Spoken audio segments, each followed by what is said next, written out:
자, 오늘 우리 풍성한 삶의 기초 26번째인데요. 이제 여기까지 하고 그리고 이제 또 다른 우리 필요한 양육의 과정을 혹은 이제 성경 공부의 과정을 수요일 시간에 하도록 하겠습니다.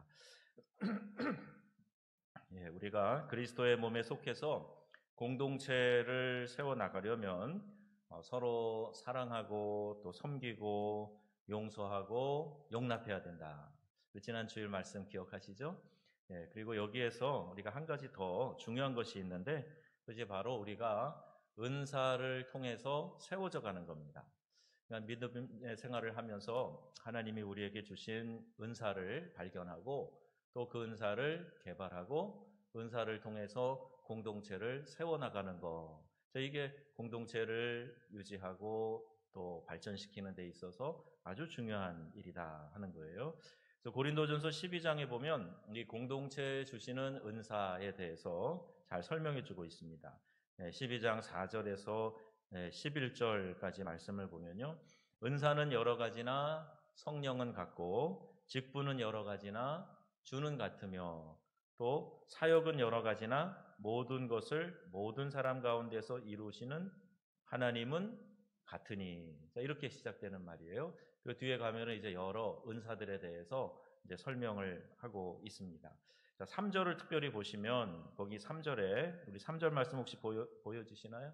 3절은 안 보이시나요? 거기 보면 예수를 주로 고백하는 사람, 누구든지 성령이 아니고서는 그리스도를 주로 고백할 수 없다, 시인할 수 없다 그랬는데 예수님을 주라고 고백하는 사람들의 모인 공동체, 그것을 이제 교회라고 합니다. 예수님을 아직 기침도 제대로 못해요. 기침이 아니고요. 목에 자꾸 가래가 껴서 그러니까 오해하시면 안 됩니다. 왜 마스크도 안 쓰고 기침하시지? 그러면 열 전혀 없습니다. 그리스도를 주로 고백한 사람들이 모인 교회 공동체, 이것을 우리가 대전제로 하는 거예요. 그러니까 교회에 와서 함께 앉아있다 그래서 다 구원받은 하나님의 자녀다, 이게 아니고요. 예수님을 주라고 고백한 사람들, 그들이 모인 공동체, 이것을 교회라고 하는 전제를 합니다. 그래서 우리가 세례를 받았다 그래서 구원이 확증된 것도 아니에요.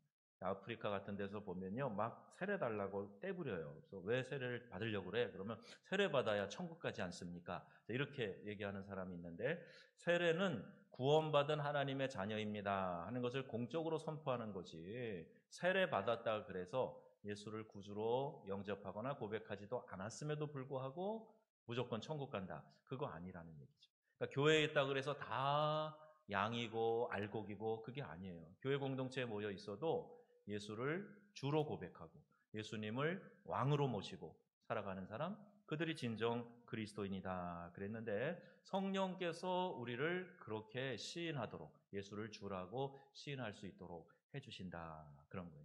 여러분, 성령의 도우심 가운데 예수님을 나의 구주라고 고백하셨지요? 네, 그런 성도들이 모여 있는 곳, 이게 교회예요. 두세 사람이 내 이름으로 모인 곳에 내가 그들과 함께 하겠다, 주님이 이렇게 말씀하셨어요. 2000년 전에 이 땅에 육신을 입고 오셨던 분, 그리고 지금 우리가 눈으로 보고 만질 수 있는 분이 아니죠. 여러분이 직접 예수님을 만나봤다, 그런 분은 아마 여기 안 계실 거예요. 그럼에도 불구하고 내가 예수님을 사랑한다, 그분을 나의 주님으로 고백한다, 때로는 예수님을 생각하면서 감격의 눈물을 흘린다. 이번 고난주간 부활주일에 아마 그런 분들이 여러분 계실 텐데, 야, 이게 어떻게 가능할까? 이게 성령의 역사 안에서, 내 안에 하나님의 역사 가운데서 이게 가능하다는 거예요. 보지 못한 예수님을 내가 믿고 사랑하는 거, 이게 하나님의 역사가 아니겠습니까? 그러므로 그분을 믿는 성도의 주인 되신 그분, 예수님을 따르는 사람들, 그들이 모여있는 공동체, 그 공동체를 우리가 교회라고 하는 겁니다. 그런데 이 공동체는요, 다양성이 있고 또 하나는 하나됨이 있어요. 공동체 안의 특성은 다양하다는 겁니다. 그런데 그 다양함을 하나로 모으시는 하나님의 역사가 있기 때문에 공동체 안에는 하나됨이 있는 거예요. 그리스도의 몸 안에서는 이처럼 다양성을 지니면서도 서로 일치한다 하는 것을 알게 됩니다. 자, 고린도전서 12장 아까 말씀드렸는데 4절에서 6절까지 한번 좀 띄워주시고 같이 읽어보겠습니다. 시작.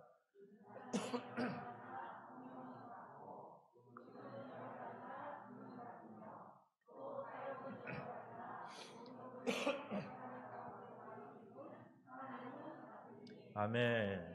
예. 은사도 여러 가지, 직분도 여러 가지, 사역도 여러 가지. 그런데 성령, 주, 하나님 같으시다. 이렇게 말씀하고 있는 거예요.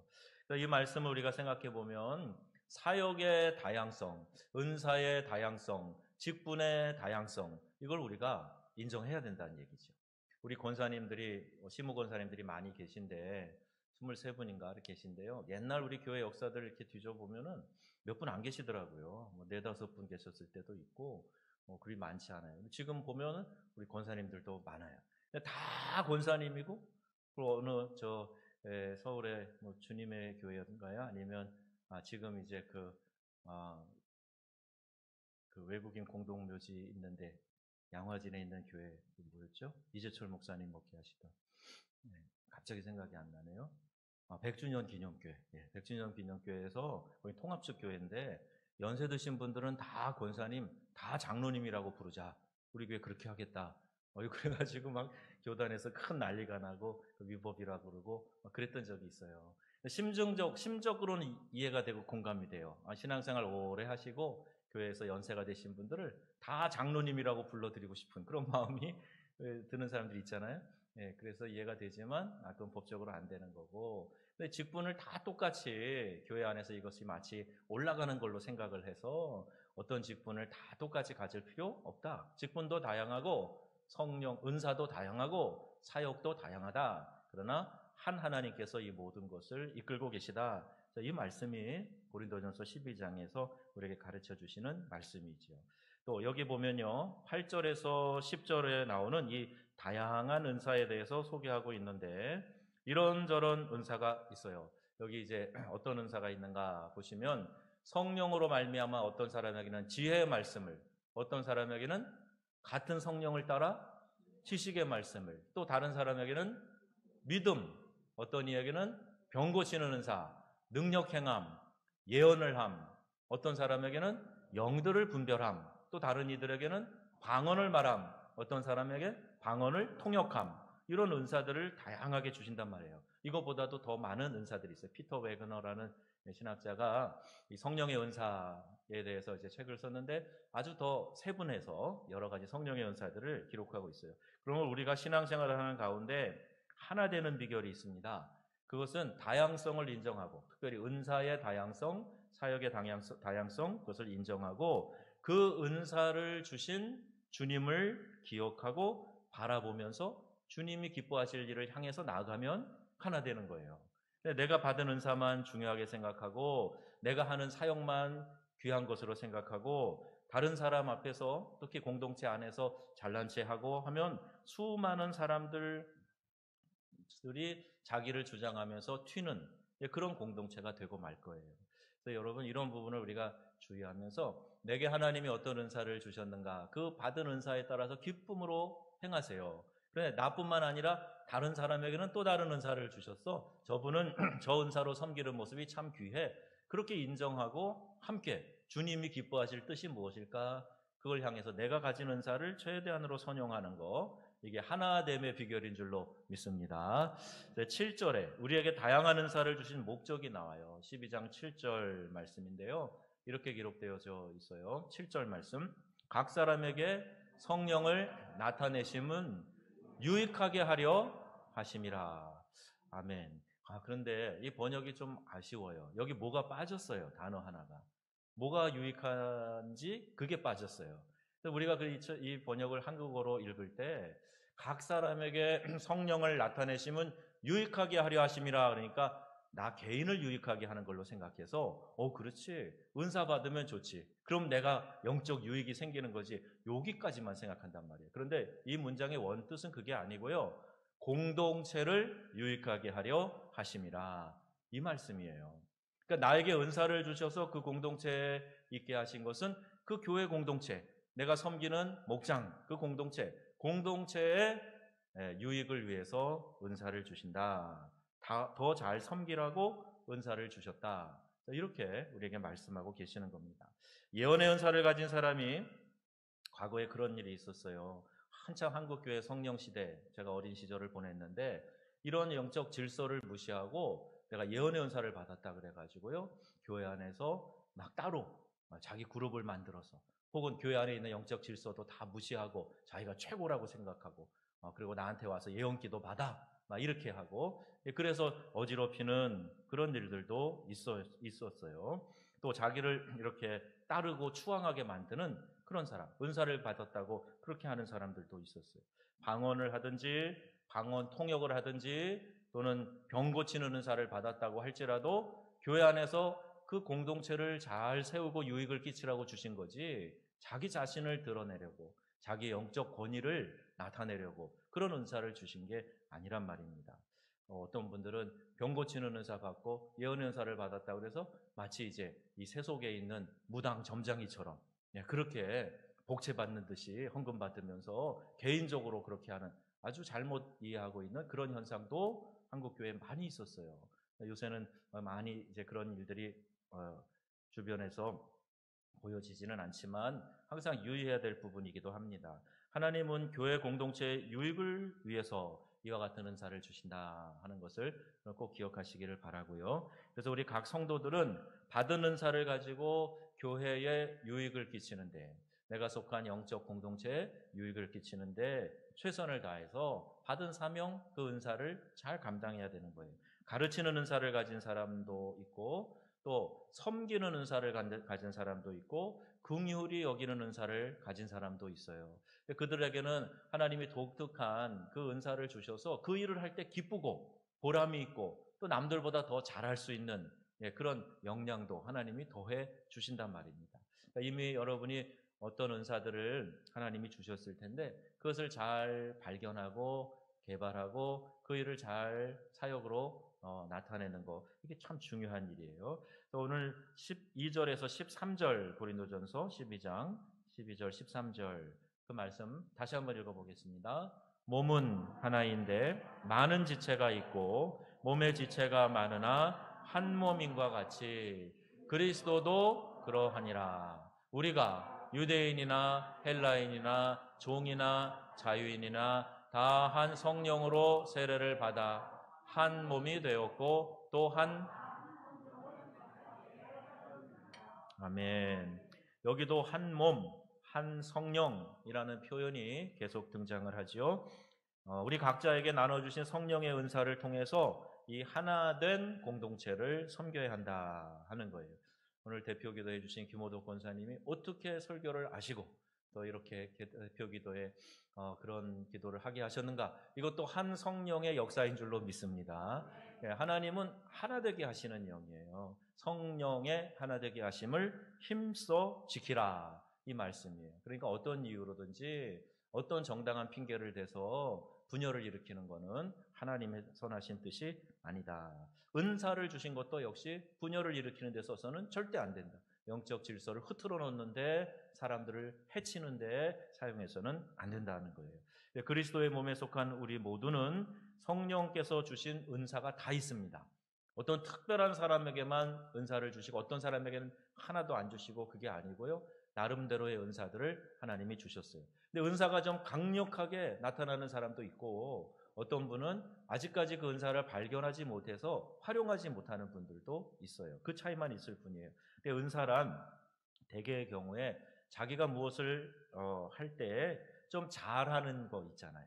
남들보다 난 이 일을 좀 더 수월히 할 수 있어, 또 좀 더 잘할 수 있어, 그런 부분이 여러분이 받은 은사인 경우일 가능성이 매우 높습니다.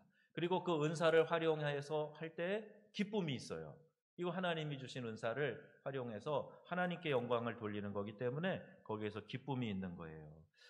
남을 배려하고 잘 섬기는 사람은 그 은사를 받은 사람입니다. 근데 어떤 사람은 마음은 꼭 그렇지 않은데 정말 남을 배려할지 모르는 사람이 있어요. 자기만 생각하면서 자기 주장은 시원하게 하는데 그에 대해서 다른 사람에 대한 생각을 안 하는 경우.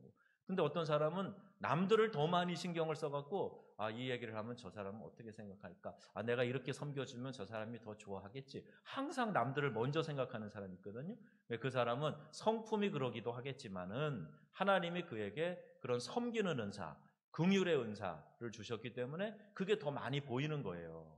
그래서 여러분이 교회 공동체에서 어떤 일을 자꾸 눈에 이렇게 보이잖아요. 여기가 좀 정돈이 안 돼서 좀 여기가 이렇게 복잡하고 좀 그런데 모질서한데 저것 좀 어떻게 했으면 좋겠. 그러면 그게 여러분 안에 주시는 성령의 음성으로 받으시면 돼요. 그래서 미국의 우리 한국에 알려진 세들백 교회 리고런 목사님은 어떤 교인이 와서 목사님 이거 필요하지 않습니까? 목사님 이거 하면 되지 않겠습니까? 하면 좋겠습니다. 막 그러면요. 우리 목사님이 꼭 한마디만 하신다는 거예요. 뭐라 그러냐면 You do it. 당신이 그거 하시오. 그거 좋은 것 같은데 You do it. 당신이 그거 하시오. 그래가지고 인터넷이라는 게 잘 알려지지도 않았을 때 앞으로 이게 많이 보급될 거라고 이거 했으면 좋겠다고 그랬더니 그 목사님이 You do it. 당신이 그거 하세요. 그래갖고 그 교회가 홈페이지인가 이걸 굉장히 빨리 만들었다는 얘기 책에서 읽은 기억이 나요. 여러분 하나님이 나에게 보게 하시는 거예요. 느끼게 하시는 거예요. 그러면 이거 누가 좀 해야 되는데 안 하고 있다고 그럴 게 아니라 내가 하면 되는 거예요. 내가 그 일에 앞장서면 되는 거예요. 내가 먼저 하게 되면 또 다른 사람이 도와주는 사람이 생기고 그게 하나님이 주신 은사라는 말이죠. 남들 앞에서 이끌어가면서 리더의 역할을 잘하는 사람이 있어요. 이분은요 따라가라 그러면 잘 못 따라가. 그런데 앞에 서서 리더하라 그러면 잘해. 근데 그 사람은 뭐 해야 돼요? 자꾸 회장 해야 돼요. 자꾸 부서장 해야 돼요. 사역팀장 해야 돼요. 그러면서 이끌어가면 다른 사람을 잘 아우러서 이렇게 일 잘하는 사람이 있잖아요. 그것도 하나님이 주신 은사예요. 또 어떤 사람은 악기 연주하는 사람, 또 하나님이 주신 은사고 꽃꽂이 이렇게 예쁘게 해놓는 것도 꽃꽂이도 은사, 하나님이 주신 재능이죠. 미적 재능. 또 정원수 관리하는 거. 우리 마당에 가면 남들은 그냥 휙휙 지나가고 못 보는데 여기 잡초를 좀 뽑아야 되겠다. 여기 꽃을 좀 옮겨 심어야 되겠다. 여기 전지를 좀 해줘야 되겠다. 그런 분 계시잖아요. 여기 메말랐는데 물 좀 줘야 되겠다. 그런 분 계세요. 우리 교회도. 이것도 하나님이 주신 마음이에요. 그 은사를 잘 활용하면 되죠. 또 이제 고장난 거 잘 고치고 수리하는 거 이것도요. 하나님이 그 마음을 주셔서 그렇게 할 수 있고 재능을 주셔서 그 일 잘 할 수 있는 거예요. 우리 이번에 부임하신 한 목사님은요. 정리정돈을 잘하는 것 같아요. 참 마음에 쏙 들어요. 그 부분은. 근데 너무 잘 버려요. 갔다가. 어디 있었는데 없어져요. 그럼 목사님이 정리했다는 거예요. 그래갖고 뭐 하나 버려갖고 애먹었는데 나중에 또 잘 찾아왔어요. 네. 근데 뭐 창고 다 뒤져가지고 정리해놓고요. 교사들 모여있는데 막 그냥 정신없는데 그거 어느 틈에 가보니까 그냥 깨끗하게 쫙 정리되어 있고요. 그리고 또 하나님 주신 은사예요. 자기가 볼 때 불편한 거거든요. 무질서해 보이니까 이거 정리해야 되겠다. 근데 고장난 컴퓨터 고친다고 창고에 들어가서 오늘 4대를 부서진 걸 끌고 나왔어요. 그러면서 막 웃으면서 목사님 이 컴퓨터가 내 나이보다 많은 것 같아요. 옛날에 언제적에 있었던 걸 보여주는데 참 재밌었어요. 이거 하나님이 주신 은사입니다. 그리고 그걸 잘 할 수 있도록 달란트를 하나님이 주신 거죠. 자신의 은사를 발견하고 싶으면 교회 안에서 이것저것 해보세요. 또 우리가 은사별 사역팀, 은사별 사역 신청하라 연말에 여러분에게 꼭 그렇게 제가 이야기를 해요. 여러분이 즐겨 하고 싶은 거, 잘할 수 있다고 생각하는 거 해보는 거예요. 그리고 딱 나는 요것만 해야 되겠다 그러지 마시고 요것저것 해보다 보면 나한테 이런 은사도 있었네, 이런 것도 있었네 하는 것을 발견하게 되는 거죠. 이렇게 어떤 은사를 가지고 그것을 발견해서 행하게 될 때 힘은 들어요. 힘들 수 있어요. 남들보다 더 수고해야 될 때가 있잖아요. 그런데 더 보람이 있고 또 즐거운 사역이 발견돼서 하나님이 이걸 통해서 영광을 받으시는구나. 나에게 이런 재능을 하나님이 주셨구나 하는 것이 느껴지기 마련입니다. 그래서 수고하고 봉사해도 마음이 기쁜 거예요. 은사별로 여러분 열심히 사역하기 바랍니다. 네, 그거 하나님 주신 은사예요. 이걸 왜 나한테 맡겨서, 왜 우리 기관에 여기를 맡겨서 짜증스럽게 그렇게 하지 마시고 열심히 기쁨을 하다 보면 여러분 안에 잠재되어져 있는 은사가 개발되기도 하고 발견되어지기도 한다. 어떤 분은 누구 이야기를 쭉 들어주는데 그냥 들어주기만 하는데 그 사람이 이렇게 막 울어요. 우는 경우 있잖아요. 네, 그래서 저희 이민 목회할 때요. 이제 이렇게 외국인하고 결혼하면 문화가 다르니까 그래서 막 갈등이 많은 사람들이 있어요. 근데 젊은 이제 주로 우리 한국 여성과 불란서 남자들이 결혼을 많이 하는데 이제 집에 와가지고 뭐 이렇게 얘기하기 시작해요. 예, 그런데 시간이 막 1시간, 2시간 지나가고 크리넥스 각 티슈가 거의 다 떨어질 만큼 뽑아서 눈물 닦고 그래 자기 얘기하는데 그래서 제 아내 이제 들으면서 공감만 해주는 거예요. 이것 공감해 주는 것도 은사예요. 하나님 앞에서 긍휼히 여기는 마음을 주셨기 때문에 가질 수 있는 그런 마음이 되는 거죠. 공동체 내에서 서로 사랑하려고 애쓰다 보면 은사가 드러나게 되어 있습니다. 사랑하려고 애쓰다 보면 내가 이렇게 섬겨야 되겠다, 이렇게 섬겨야 되겠다. 그러면서 이제 은사가 발견되어지는 거예요. 세상에서 제일 행복한 사람은 자신이 하고 싶은 일과 자기가 제일 잘하는 일을 하는 사람이 최고 행복한 사람이라 그래요. 마지못해 억지로 하는 거 아니고 내가 기뻐서 재밌어서 즐거워서 하는 거 그게 행복한 거라는 거예요. 요새 직업도 그런 기준으로 선택하는 사람들이 많이 있어요. 은사를 잘 발견하면 우리가 하고 싶은 일과 우리가 잘하는 일이 연결되게 돼 있어요. 은사를 발견해서 하니까 잘하는 일과 하고 싶은 일이 가까워지고 연결돼요. 그러면 인생이 재미있고 또 좋은 열매가 맺히게 되는 겁니다. 하나님이 그렇게 우리를 지으셨고 우리를 그렇게 인도해 가고 계세요. 즉 자신의 은사를 사용해서 공동체를 섬길 때 그 공동체는 더욱더 한 몸인 것을 느끼게 되는 겁니다. 자, 그러면 그렇게 한 몸이 되었다라고 느끼는 그 공동체는 어떤 일을 해야 되는가? 왜 하나님이 공동체에 그런 은혜를 주시고 그렇게 부르셨는가? 이런 공동체를 함께 이루어가면 하나님이 이 공동체에 대해서 이제 비전을 보여주시는 거예요. 우리가 할 일이죠. 이 공동체가 나가야 될 방향이죠. 이걸 하나님이 보여주시는 거예요. 그런데 그렇게 하나됨이 없고 서로 사랑함이 없고 그러면 하나님은 일을 안 하세요. 먼저 너희가 서로 사랑해라. 너희가 그 안에서 한 몸을 이루어라. 이 말씀을 먼저 하시는 거죠. 모든 교회 공동체에는요. 하나님이 허락하신 근본적인 비전, 꿈이 있습니다. 하나님의 교회를 그냥 아무 의미 없이 세워주시질 않아요. 여러분 한 분 한 분이 이 땅에 목적 없이 태어난 분은 아무도 없어요. 우리 목적이 이끄는 40일, 40번에 걸쳐서 여러분 교육을 받으신 분들이에요. 수요일에 많이 안 빠지고 나오신 분들은 아마 기억이 나실 거예요. 다 목적이 있어서 이 땅에 우리가 태어났어요. 교회 공동체의 탄생도 하나님이 목적을 가지고 하나님의 꿈을 이루라고 교회 공동체를 세워주신 거예요. 자, 그 배경이 되는 말씀입니다. 베드로전서 2장 9절 오늘 본문 말씀인데요. 너희는 택하신 족속이요 왕 같은 제사장들이요 거룩한 나라요 그의 소유가 된 백성이니 세큐라 나의 소유가 된 사랑하는 보배로운 백성이니 이는 너희를 어두운 데서 불러내어 그의 기이한 빛에 들어가게 하시니 아름다운 덕을 선포하게 하려 하심이라. 아멘. 앞에 부분은 우리의 존재, 아이덴티티, 우리가 어떤 존재냐 그걸 설명해 주고 있어요. 그거를 왜 그럼 우리를 그런 존재로 부르시고 만드셨느냐? 그거는 하나님이 아름다운 덕, 복음을 전하고 또 이 땅에서 하나님의 사랑을 전하고 그러라고 우리를 이렇게 불러주셨고 이런 가치를 우리에게 주셨다는 거예요. 정체성에 대한 얘기를 하죠. 우리가 누구인가? 성령으로 예수를 주라고 시인한 사람, 택함을 받은 족속, 왕 같은 제사장, 거룩한 민족, 하나님의 소유가 된 백성. 자, 이것이 우리의 정체성이에요. 그러니까 여러분, 우리 그리스도인들은요, 나를 우습게 생각하시면 안 됩니다. 나는 하나님의 거룩한 백성이에요. 하나님의 택하신 왕 같은 제사장이에요. 거룩한 하나님의 나라예요. 여러분 그런 신분의 사람이란 말이에요. 그러니까 내가 지금 부족하게 느껴져도 그건 여러분이 정서적으로 그렇게 느끼는 것뿐이에요. 여러분의 정체성은 변화된 것이 하나도 없어요.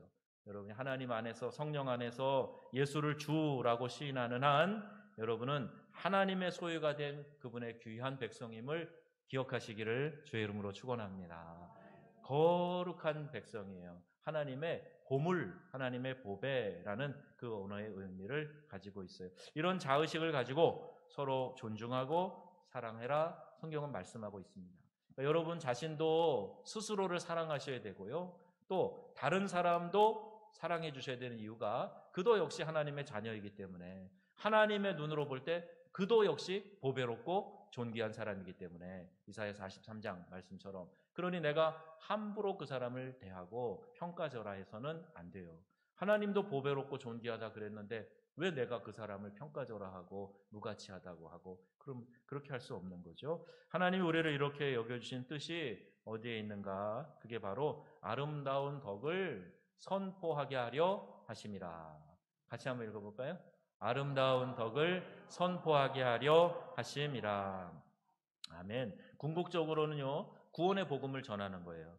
또 이를 잘 전하고 듣는 사람이 잘 받아들일 수 있도록 성도들이 세상으로부터 칭찬받는 거예요.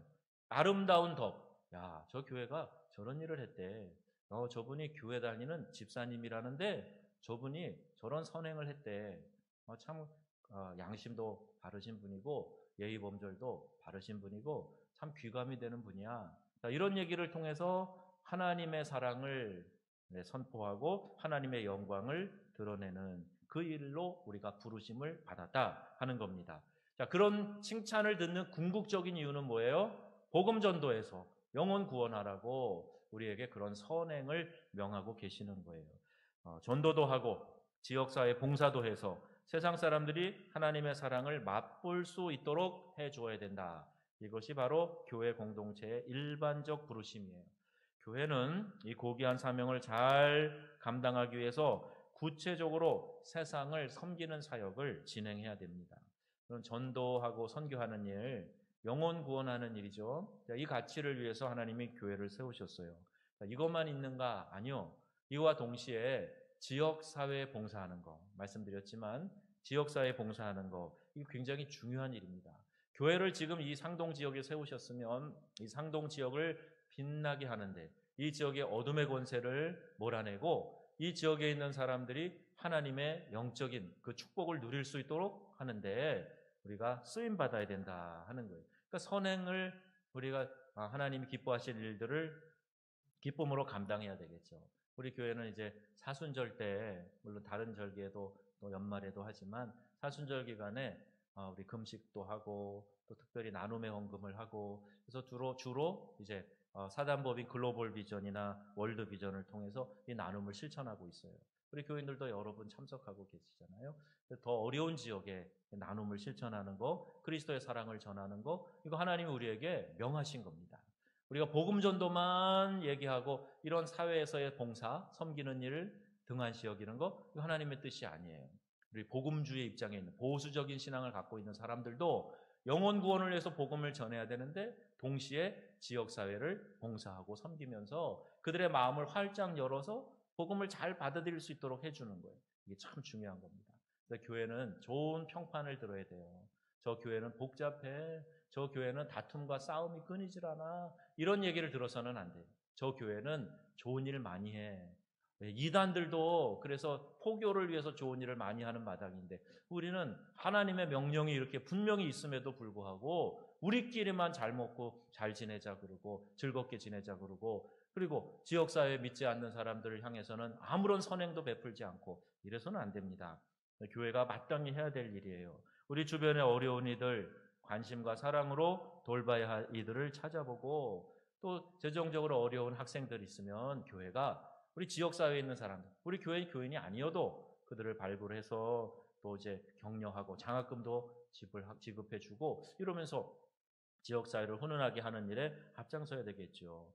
또 어려운 가정에 독거노인들 식사 끼니 해결하기 어려운 분들 이런 분들도 생각하고 도시락도 전해주고 이번 코로나 사태로 많은 교회들이 어려움 당하는 지역에 마스크도 보내고 손세정제도 보내고 저게 얼마나 어려웠어요. 마스크 구하기가 뭐 그렇게 한두 장이라도 구해지면 모아가지고 보내주고 이런 일을 또 하고요. 또 이제 선물 박스도 만들어서 보내고 교회가 이런 어려운 시기에 해야 될 일들입니다. 의료진들, 공무원들 얼마나 수고 많이 해요. 그들을 격려하는 거죠. 그리고 작은 정성을 모아서 그들을 따뜻하게 대해주고 격려해주고 말 한마디라도 수고하신다고 하고 당신 덕분입니다. 이렇게 이야기하고 의료진들 얼마나 고생이 많아요. 그들을 위해서 이렇게 정성과 사랑을 나누는 일 교회가 해야 되는 일이에요. 이번에 교단에서도요. 우리처럼 이렇게 건물을 가지고 있는 교회에 일정 수 이상의 교인들이 모이는 교회 그래도 괜찮은 편이에요. 우리가 6주 2달 뭐 이렇게 예배 안 드리고 교인들 온라인 예배만 드린 데도 있지만 오늘 어떤 목사님 통화하는데 그러시더라고요.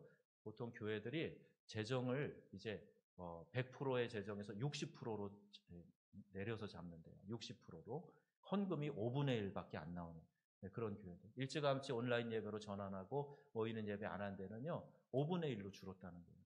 그러니까 그런 재정적인 어려움이 물론 있지만 그래도 우리 이런 교회보다 더 어려운 교회들은요. 이제 상가 임대교회 같은 데예요. 월세를 내야 되는데 월세조차도 못 내는 그런 상황입니다. 그래서 우리 총회에서는 우리 교회들이 또 교역자가 이제 우리 경상비에 어느 정도 이제 총회로 보내서 그런 어려운 교회들을 좀 이렇게 도와주자. 이제 그런 운동도 지금 펼치고 있습니다. 교회가 영혼 구원, 사회 봉사를 통해서 세상 가운데서 빛과 소금으로 살아가는 사명을 잘 감당하라고 하나님께서 우리에게 이런 능력을 주신 거예요. 이 사명을 감당하지 않고 우리끼리 쓰고 즐기는 데 집중하게 될 때 하나님은 책망하십니다. 그리고 흩으시는 거예요. 하나님의 꿈을 이루는 우리 명성교회 성도님들이 다 되시기를 바랍니다. 내가 속한 공동체에서 교회와 기관, 목장에서 어떤 꿈이 이루어지기를 원하실까? 여러분 그걸 생각하면서 여러분이 그 꿈을 그려보세요. 하나님이 나를 통해서 어떤 하나님의 꿈을 이루시기를 원하실까? 그걸 생각하면서 큰 전제는 복음전에서 영혼 구원하는 거예요. 또 그걸 위해서 이 지역사회에 따뜻한 주님의 사랑을 전하는 일에 내가 쓰임받는 거예요. 구체적으로 그럼 나는 뭘 할까? 어떤 따뜻한 일에 내가 동원될 수 있을까? 어떻게 내가 누구에게 내가 복음을 전할 수 있을까? 이걸 구체적으로 생각해 보는 거죠. 목장에 배정된 선교 지역과 선교사님들을 품고 잘 섬기는 일, 여러분 한번 꿈꿔보세요. 우리 선교사님들이 지금요 한국에 계셔도 교회 방문을 못해요. 교회 오는 게 민폐니까 방문을 못해요. 지난 부활주일에도 어떤 선교사님과 또 동행하시는 목사님이 우리 교회 와서 예배드리고 싶다고. 처음에는 너무 반가워가지고 아유 오시라고 그랬어요. 그리고 생각해 보니까 외부인들 낯선 사람 출입하지 말라고 광고를 해놨는데 제가 잘한다고 제 손님이라고 오라고 그러기가 그래서 다시 전화해서 정말 죄송한데 예배 끝나고 오후에 오세요. 그래서 오후에 오셔서 주무시고 식사하시고 다음날 가셨는데 그런 상황이에요. 그러니까 선교사님이 교회 마음대로 방문도 못해요. 이제 조금 시간이 지나면 이제 다 풀어지겠지만 선교사님들이 오셨을 때 우리 목장에서 기도하는 선교사님이 오셨네요. 그럼 모시고 가서 식사도 하고 선교지 얘기도 듣고 얼마나 수고가 많으시냐고 그러고 그러면요 그분들이 그렇게 좋아하세요. 전에 지난해 기억나시죠? 우리 세 분의 선교사님이 한 번에 오셨을 때 목장들로 이렇게 섬기라 그랬더니 아주 좋은 시간을 갖고 지금도 그 얘기를 하세요. 명성교회 갔더니요 다른 교회랑 다르더라고요. 교인들이 얼마나 따뜻하게 대해주는지 지금까지도 그때 감동이 기억이 됩니다. 이런 선교사님들 계세요. 이게 교회가 할 일입니다. 교회가 섬기는 일이에요. 내가 거창하게 일을 안 해도 작은 사랑과 정성을 가지고 얼마든지 다른 사람들, 나보다 더 전방에서 일하는 사람들, 나보다 더 어려운 환경에서 일하는 사람들, 그들을 격려해서 함께 그 상급을 나누고 함께 그 사역에 동참하고 할 수 있게 되는 거예요. 자, 우리 주변에 복음 전하는 일에 기관이 어떻게 나서서 할 수 있을까? 그 꿈을 한번 꿔보세요. 제가 2해, 3해 전부터 계속 얘기합니다만 우리 병원 선교도 기관이 좀 나서서 할 수 있고요. 우리 교도소, 정읍의 교도소 있잖아요. 교도소 방문하는 거 우리 가을쯤으로 지금 잡아놓고 있는데 우리 어느 한두 기관이 같이 이제 앞장서서 하시면 되는 거예요. 군부대 방문하는 거예요. 군산의 중동교회 목사님은요, 마치 군목 목사님보다 더 열심히 군부대랑 다 이렇게 연결해서 세례하는 일, 또 군인들 전도하는 일 앞장서서 하시더라고요. 만날 때마다 제가 도전받아요. 우리도 할 수 있습니다. 우리 교회 찬양 잘하잖아요. 같이 가서 우리 연주도 해드리고 격려도 해드리고 또 같이 음식도 나눠 먹고 이런 일들을 얼마든지 할 수 있다는 거예요. 하나님은요 교회를 통해서 이 땅을 치유하고 회복해 하시는데 안타깝게도 교회를 통해 이런 일을 꿈꾸지 않는 사람들이 많이 있어요. 그리스도인 공동체가 건강하게 세워져서 그 교회 젊은이들이 꿈을 꾸게 만드는 그런 교회가 많아졌으면 좋겠습니다. 이 시대의 사회가 교회에 바라는 모습이 바로 이런 모습일 거예요. 사람들은 교회에서 뭐 돈 이거 가지고 문제하지만 사실은 그게 아니에요. 그 자기들끼리 걷어서 자기들끼리 쓰는데 무슨 말을 하겠어요. 그런데 정말 그들이 원하는 게 뭐냐면 당신들 그런 좋은 뜻으로 모여서 좋은 일을 좀 했으면 좋겠다. 우리들에게 그 사랑을 좀 보여달라. 그 얘기예요. 그러니까 우리가 열심히 우리의 사랑을 나누고 하나님의 영광을 위해 지역을 섬기게 될 때 이 사회가 이제 알게 되고 사람들이 알게 되고 그 신앙을 알게 되고 특별히 우리 젊은이들은요 흔들 깃발이 있어야 돼요. 우리 젊은이들 보세요. 신천지에 얼마나 많이 가 있어요? 그 전략을 가지고 젊은이들의 가려운 데를 긁어주는 거예요. 그들이 귀한 존재라고 가치 있는 존재라고 다 이렇게 그렇게 세워주는 거예요. 그러니까 젊은이들이 막 거기 가서 이게 뭔지도 모르고 막 불나방처럼 뛰어들어가는 거예요. 교회는 왜 못합니까? 교회가 왜 그런 비전을 제시해 주지 못합니까? 하나님의 꿈이 분명히 우리에게 있는데 그 꿈을 젊은이들에게 설명해 주지 않으니까 젊은이들이 교회에 남아있지 않고 각각 자기들 좋은 일에 나서서 힘쓰는 거예요. 다시 한번 우리 교회에 우리 성도들의 자녀들, 우리 젊은이들, 청소년들 좀 잘 챙기려고 그래요. 그러면 교회에 나오는 우리 자녀들 있잖아요. 여러분 안 나오는 자녀들도 좀 교회 보내주세요. 제가 좀 나서가지고 챙기려고 그럽니다. 그들에게 흔들 깃발을 줘야 돼요. 꿈을 심어줘야 돼요. 하나님이 이걸 원하셔. 내 인생에 하나님이 이런 꿈을 주셨어. 너에게 이런 은사를 주셔서 이걸 깨닫게 해주는 거예요. 여러분 우리 안에 이렇게 세상을 변화시킬 분명한 꿈이 있어야 됩니다. 그 꿈을 신앙생활하는 가운데 찾지 못하면 방황하게 되는 거고 그 꿈을 찾으면 기쁨이 있는 삶을 살게 되는 거예요. 우리 명성교회 청년들 또 여러 개 계신 우리 성도님들 우리 자녀들요 함께 모아주세요. 말씀으로 이 꿈을 넣어주는 것은 목회자의 사명이고요. 또 그들이 그 뜨거워진 마음을 가지고 세상에 나가서 손과 발로 섬길 수 있게 되기 때문에 그것 또한 귀한 보람으로 느끼게 될 겁니다. 자, 이제 말씀의 결론이에요. 하나님은 교회 공동체를 예배드리기 위해서 모이기만 하는 공동체로 부르신 것이 아니에요. 모여서 예배한 다음에 예배로 은혜 받고 흩어져서 이 사회를 섬기라고 우리 공동체를 만들어 주신 거예요. 나가서 복음을 전해서 영혼 구원하는 일로 섬기고 또 이 사회의 구석진 곳에 그늘진 곳에 가서 빛으로 소금으로 역할을 감당함으로 섬기라고 우리 교회 공동체를 불러주신 겁니다. 이렇게 서로 사랑하고 섬기고 자신의 은사로 교회 공동체를 세우고 그 공동체 속에서 꿈을 꾸며 함께 그 꿈을 이루어 나가는 이 공동체를 세워가는 그 귀한 성도님들 한 분 한 분 다 되시기를 주님의 이름으로 축복합니다. 여러분 정말 귀한 분들이에요. 하나님이 여러분에게 귀한 은사를 주셨어요. 그것을 찾아보시고 개발하시고 그 은사로 섬겨서 공동체를 하나 되게 하는데 또 공동체가 그 사명을 잘 감당하는데 여러분 모두가 귀하게 쓰임 받으시기를 다시 한번 주님의 이름으로 축복합니다. 아멘.